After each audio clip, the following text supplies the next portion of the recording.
If y'all knew that Pastor Mel forced me to love her, you'd be like, this dude is in denial because she do not love that brother.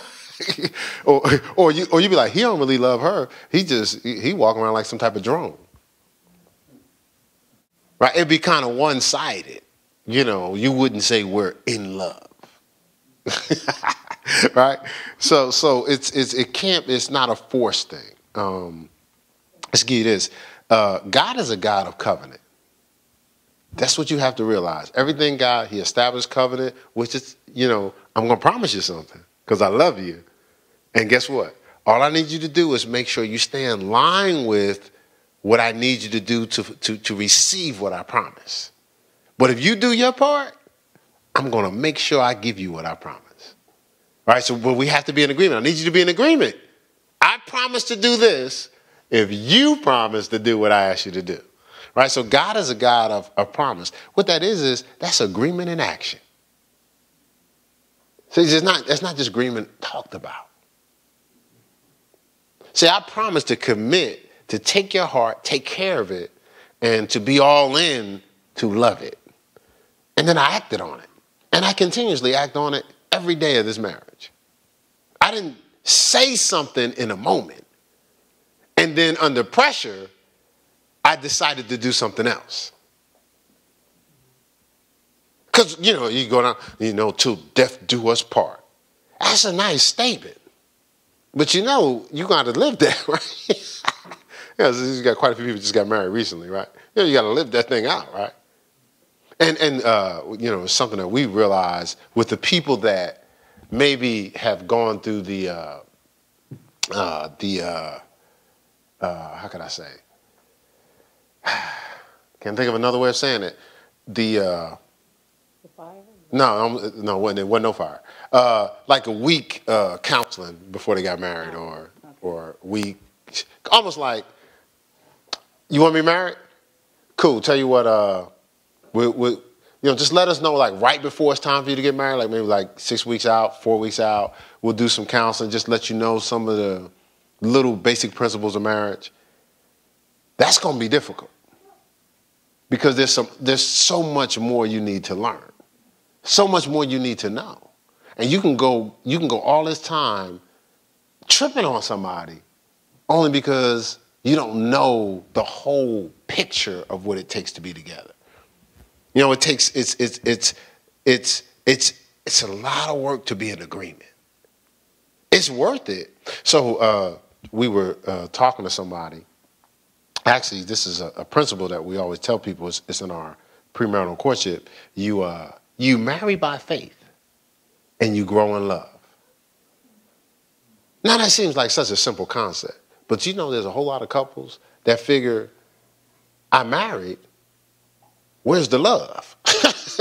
You know what I'm saying? We marry now. Everything is just supposed to be, you know, just like the cartoons, happily ever after. What's wrong with you? If you loved me, you wouldn't do this. If you loved me, you wouldn't do that. If you loved me, nobody that loves a person would do these things. Hello. What is it? I'm the man of the house.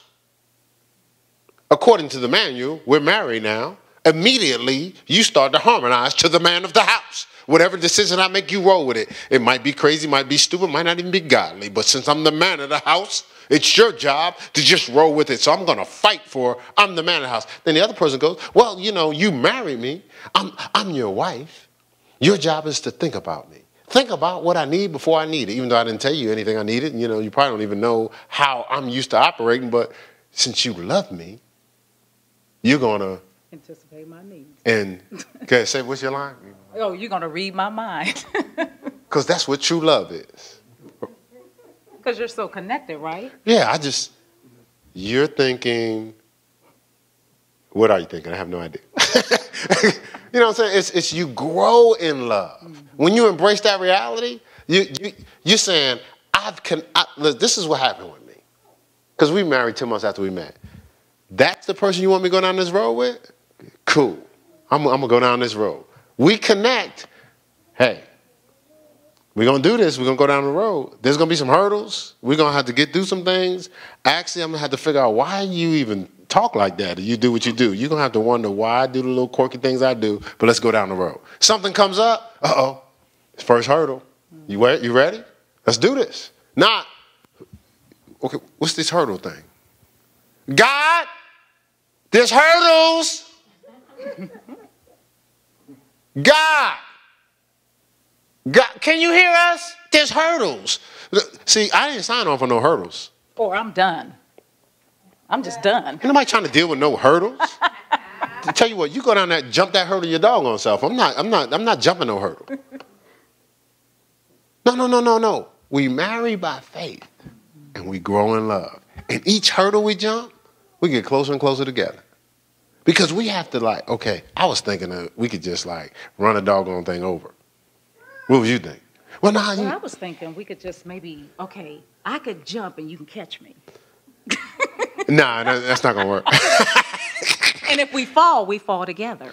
Nah. Okay, so I'm thinking of running through it. You thinking jumping and I catch you. Because see, the thing about it, if I ran through it, then I might hurt myself. Yeah, but if people get hurt all the time though. But if you run through it, you're on the other side, right? So all I got to do is jump. You'll catch me, and if the weight of me is too much, then I fall, but I'll fall on top of you. Why you had to throw in the weight of you being too much comment? But so I would fall on top of you. You can brace the fall. It just seems like I'm getting doubly damaged here. Like I'm running through something that could possibly have an impact. And then why not just run through it? You get behind me, right? I run through it, okay. And then we just run through it together. Okay.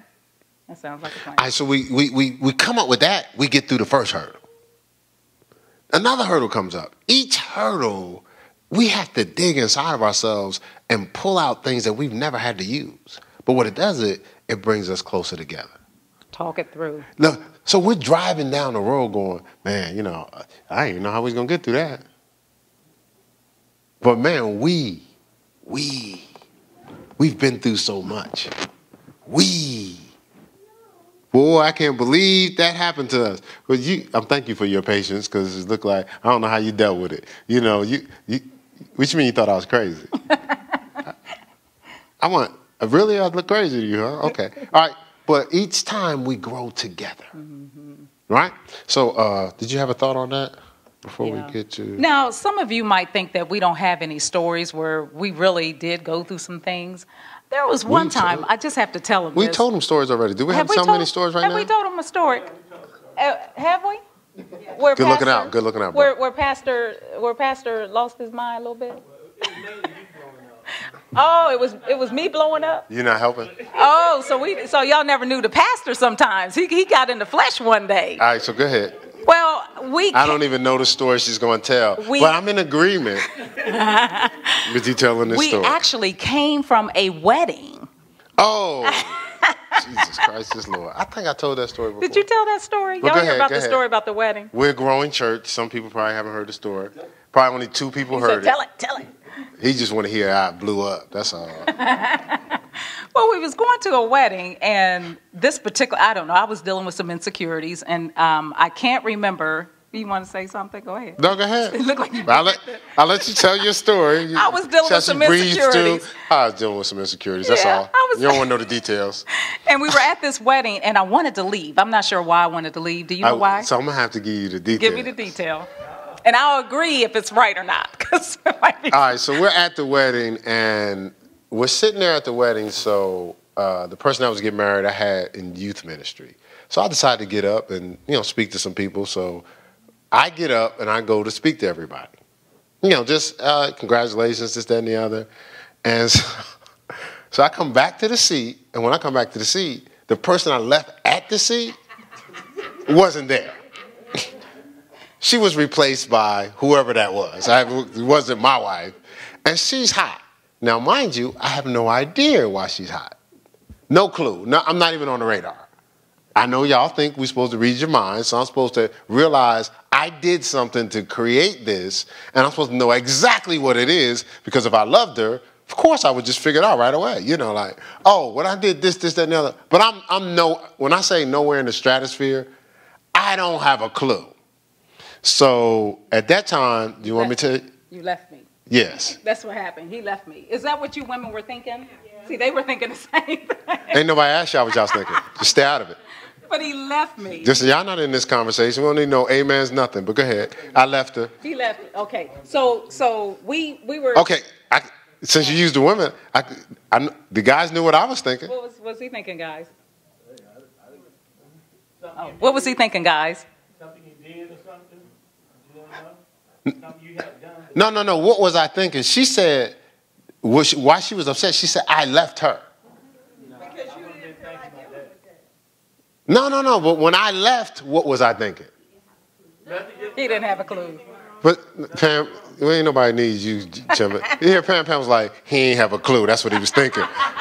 He ain't have a clue. His brain was empty. You were thinking. But,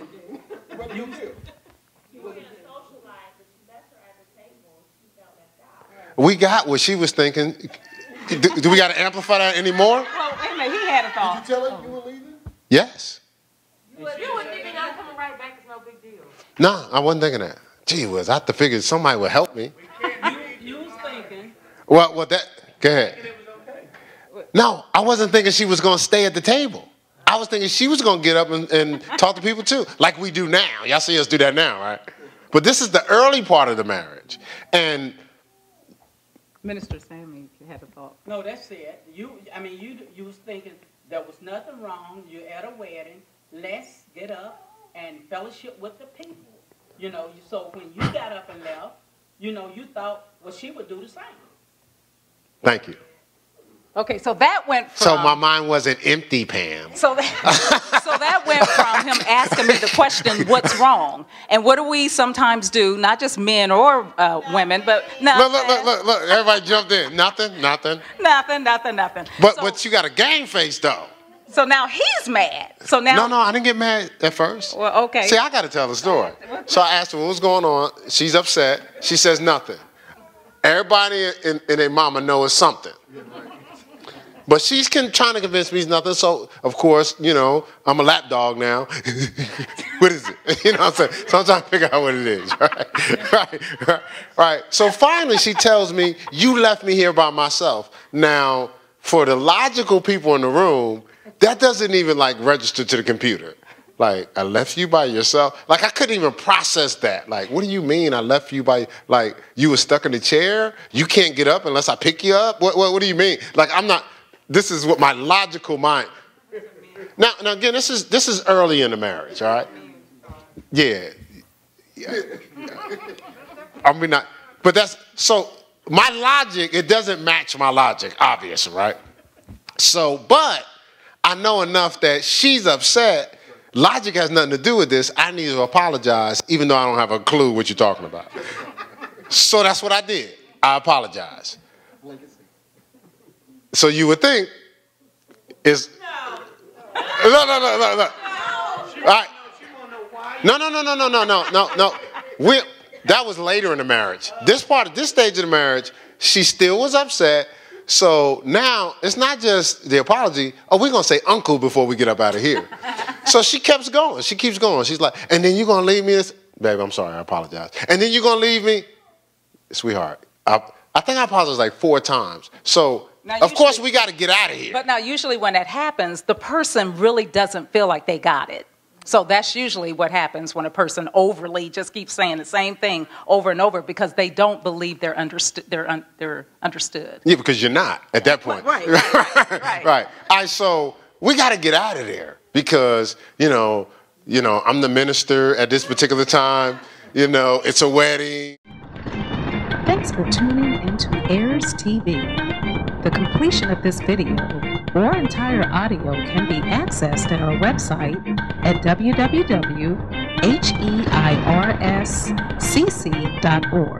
or on Heirs CCC channel, YouTube, and Heirs Radio via SoundCloud and iTunes. Donations can be given at our website. Thank you. Remember, at Heirs, we believe we're just what you prayed for.